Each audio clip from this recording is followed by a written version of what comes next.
What happened to you? Well, the in saying that, I just must say one thing before that. The idea of for the demonstrations grew out of uh, our coming together, wanting to cause to do something to demonstrate, let our voices be heard, uh, was the suggestion that we do something that would be totally unique, and that was the appeal for human rights. And that was a document that was written.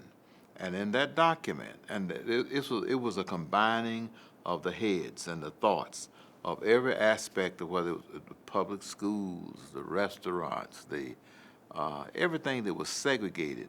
And it was a document to remind the world uh, that in all of these areas in Atlanta, Georgia, and the rest of the South, there was segregation in all of these aspects. And that particular document sort of set the course. The demonstrations were a follow-up, but it sort of went out, sent the message out that we intend to do whatever is necessary to eradicate the existence of segregation in all of these areas. And that was when it was published. Uh, the document was published first and paid for, a full-page document ad in the Atlanta Journal, the Atlanta Constitution, the Atlanta Daily World, and so forth and so on. And so it was out of that our name became, we became the Appeal for Human Rights Committee. We didn't say we were getting ready to demonstrate or anything.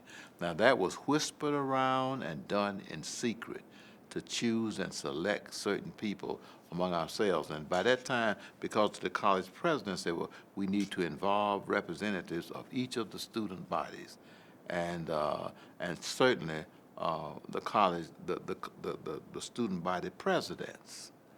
And so okay, go ahead. Now I can get back to what I guess is. No. This is great because there is a line of memory that says the college presidents didn't support the movement. Is it more accurate to say that they supported the intellectual pursuit, that they weren't necessarily supportive of the demonstrations? Okay, it's according to who you're talking to. Okay, give me a complete sentence. As a complete, oh yeah, when it comes down to whether or not, to a statement being made that the college presidents did not support the movement, I can't say that's accurate. They had, first of all, the presidents were responsible for the student body at each of their campuses. And so naturally there would be concern. And I think out of that overall concern was what helped to generate the Appeal for Human Rights, the document. And then, and it was sort of written that something would happen, but that we wanted to do something that would be above board, that there would be no breakout, there would be no violence. And that was why it was arranged that we have the practice of being nonviolent, the What were the fastest. practices? Well, first of all, you'd have to learn that you couldn't, if somebody pushed you or you were knocked down, you could not respond violently. Martin Luther King Jr. had come back to Atlanta, and he didn't really have, his spirit was over everything that was done, period, wherever it was. But the point was, it had to be nonviolent. It could not turn into something where there was a fight and violence that turned the movement. It wasn't a movement then. I mean, we were just students, people coming together, and there were movements, but there was no single movement, and it was oriented in the spirit, a religious spirit and a religious tone, and it originated with the nonviolent practices that were out there at that particular time, led by King, etc. But so it meant that we had to know how to respond. Nonviolence was about response.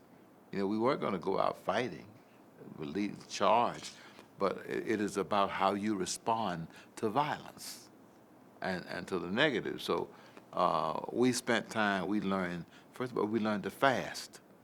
so that we would not have eaten after a certain time. And at the end of a day, we would gather late at night when the other students were not around, or when you couldn't. And everybody didn't do this. There were certain ones of people who learned how to fast. We learned how to lay down on the floor and roll up, so that if somebody kicked you, you knew how to protect yourself. And there were students and people from Agnes Scott, Emory University, white students and all that, and who were in teaching and helping to develop that trustworthy people who would spit on you and call you a nigger and all that and if you were hungry, you were vulnerable for any feelings. You're already weak and hungry, and so we were trying to get into ourselves spiritually. It was more than just trying to get into a restaurant.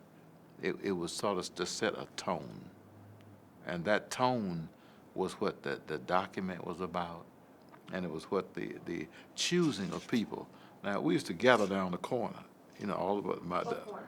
Down Fair Street.